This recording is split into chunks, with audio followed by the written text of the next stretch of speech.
في عام 2023 ولي العهد استقبل ثلثي قادة ورؤساء حكومات دول العالم، أي 116 دولة، وخلال هذه الفترة عقد 8 قمم مع 8 منظمات إقليمية من الشرق إلى الغرب. ولنا أن نتخيل حجم الجهد الدبلوماسي الذي بذل خلال هذه الفترة لكي يعكس مكانة السعودية سياسياً واقتصادياً وكذلك دينياً للمجتمع الدولي.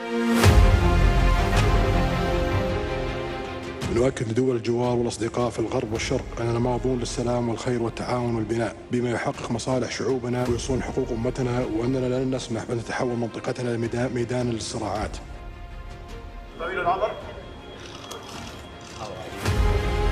ونريد نبارك اعتماد خطط العمل المشتركة بين مجلس التعاون ودول آسيا الوسطى لمدة 2023-2027.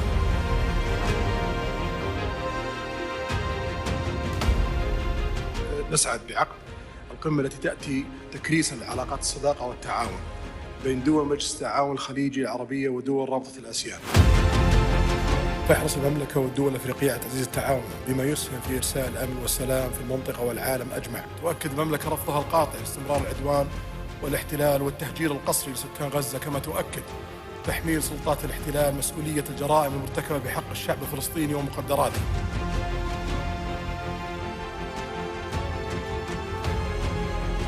اليوم نتشاطر الكثير من المصالح والكثير من الملفات التي نعمل عليها سويا لمصلحة روسيا والمملكة العربية السعودية والشرق الأوسط والعالم أيضا.